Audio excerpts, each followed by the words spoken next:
Mic. धन्यवाद सभापति जी। आगे सर, आगे आगे। आज हम संविधान की गौरवशाली यात्रा पे बात करने के लिए चर्चा कर रहे हैं। कल से ये चर्चा चल रही है सर। मैंने बहुत सारे दोनों पक्ष के और जितने भी हमारे मेंबर हैं सुना सर, उनको बड़े बड़े नेता हैं सर। इसके भाग 1 में लिखा हुआ है India that is Bharat, Hindustan नहीं लिखा हुआ है सर। लेकिन सारे नेता संविधान पे चर्चा कर रहे हैं लेकिन हिंदुस्तान ही कहेंगे, भारत कहने की हिम्मत नहीं जुटा पा रहे हैं। ये बड़ा सवाल है सर कि क्या संविधान के हिसाब से बात रखी जा रही है। मैं धन्यवाद दूंगा फूले साहू बाबा साहब अम्बेडकर को और मेरे नेता मान्यवर साहब श्री काशीराम को। 25 नवंबर 1949 को संविधान को सौंपते हुए डॉक्टर बाबा साहब अम्बेडकर ने कहा था कि 26 जनवरी 1950 को हम विरोधाभास भरे जीवन में प्रवेश करने जा रहे हैं। राजनीतिक जीवन में तो हमारे पास समानता होगी, लेकिन सामाजिक और आर्थिक जीवन में असमानता होगी। क्या ये चुनौती आज 75 साल बाद दूर हुई है?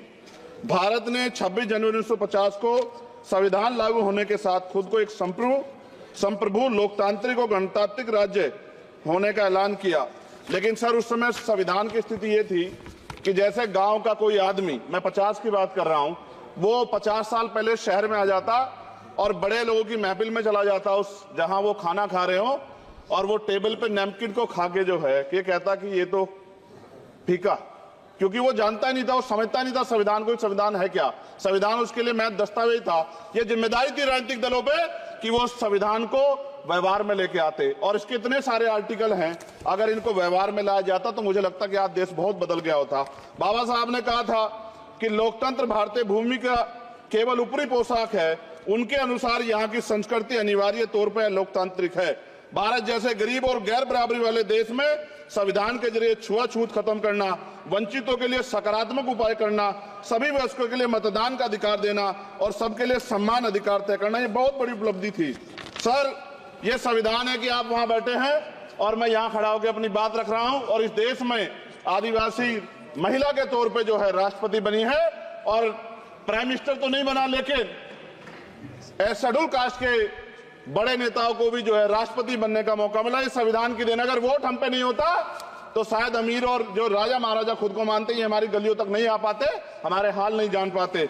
आजादी का मतलब सर सिर्फ अधिकार पाना भर नहीं है, इसके लिए हमारे संविधान में सरकार और नागरिकों के अधिकारों के शासन के कर्तव्यों का विस्तार से उल्लेख किया गया है। बाबा साहब ने संविधान सभा में दिए गए भाषण में कहा था कि स्वतंत्रता आनंद का विषय है, पर अब हमें अपनी जिम्मेदारियों पर भी ध्यान देना होगा।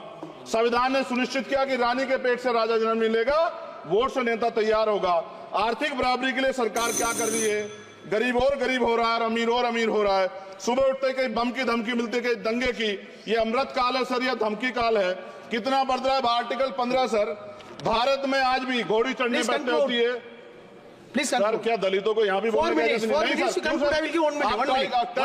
अगर सबको 4 मिनट दे दो, ये भेदभाव नहीं चलेगा दलितों के साथ। Time is 4 minute, don't waste. भाई सर आप चेक करो, अगर सबको 4 मिनट दिए तो आप मना करो, मैं बंद कर देता हूँ इसको। क्या दलितों को सबसे आखिरी में नंबर मिलेगा और बोलने का मौका मिलेगा?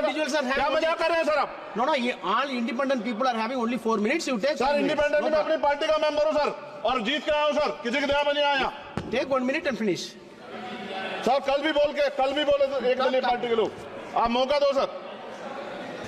मूछे रखने पर हत्या होती है, महिलाओं पे, छोटे मासूम बच्चों पर रेप हिंसा होती है। एनसीआरबी का डाटा देकर डर लगेगा। यही 1 किलोमीटर में संविधान को जला गया, और महाराष्ट्र के परभनी में अभी भी संविधान को नष्ट किया गया, उसकी कॉपी को।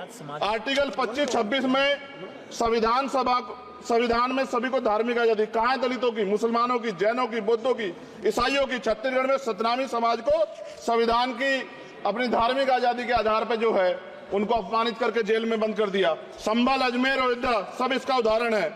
ये सरकार आलोचना डरती है। कितने लोग जेल में बंद है? मिरान हैदर, खालिद सैफी, उमर खालिद खान, सिफा खान, गुलफ्शा फातिमा और आजम खान साहब राजनीतिक विरोध में बंद है। सरकार यहाँ बैठी है, सरकार सामाजिक न्याय की बात करती है। बताए कितने दलित मुख्यमंत्री बना रखे हैं आपने? 13 ज्यादा सरकार स्टेट में सरकार है। कितनी महिला मुख्यमंत्री है? आपकी सरकार ने सुप्रीम कोर्ट के आदेश के बाद रिजर्वेशन प्रमोशन में जारी नहीं किया, और ओबीसी को पॉलिटिकल रिजर्वेशन आप देंगे नहीं देंगे, आप बताने का काम करें। मैं 75 साल की गौरव यात्रा में हम एक सभ्य समाज नहीं बना पाए, इसलिए जाति आधार पर SC ST OBC के बच्चों को प्राइमरी स्कूल से लेकर उच्च संस्थानों में भेदभाव किया जाता है। सरकार निरंकुश हो गई, कोई बुलडोजर से कार्रवाई करता है। कल मंत्री जी ने कहा हमने राष्ट्रीय पिछड़ा वर्ग आयोग बनाया, 69 शिक्षक भर्ती में उसकी सिफारिशों को नहीं माना। EWS के जरिए आपने संविधान पे आरक्षण के प्रावधान पे हमला किया। 1 मिनट में खत्म कर रहा हूं सर। संविधान सर न्यायपालिका में आर्टिकल 124 ये कहता है सर, ये अधिकार जो है Sanjay sir ji please conclude sir, 1 minute में प्लीज संविधान में न्यायाधीशों की नियुक्ति का अधिकार राष्ट्रपति के द्वारा होना चाहिए, अभी तक नहीं हो रही है। All India judicial service commission कब बनेगा? क्या चंद परिवार ही सर जज बन सकते हैं? और आज हम सर, मैं सरकार से सवाल पूछना चाहता हूं सर, सेवाओं में SC ST OBC वर्ग का कितना प्रतिनिधित्व है?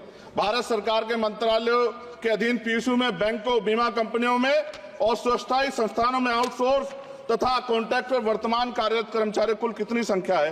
आउटसोर्स और कॉन्ट्रैक्ट में कार्यबल SC ST OBC कितना प्रतिशत है? निजी क्षेत्रों में कार्यरत कर्मचारी उनके SC ST OBC की वर्ग लाभ। सर खत्म कर, लास्ट पॉइंट सर, मैं फिर स्पष्ट तौर पर कह रहा हूं सर, यहां बैठे SC और OBC के मेंबर से कह रहा हूं सर, उनको सामाजिक जिम्मेदारी का ध्यान भी रखना चाहिए। पार्टी के प्रति वफादारी के साथ साथ अपने वर्गों के प्रति ईमानदारी भी रखनी चाहिए। ईमानदारी नहीं होगी तो इन वर्गों का भला नहीं हो सकता और हमें बहुत सरकारों से उम्मीद नहीं है। बहुत बहुत धन्यवाद सर। Thank you.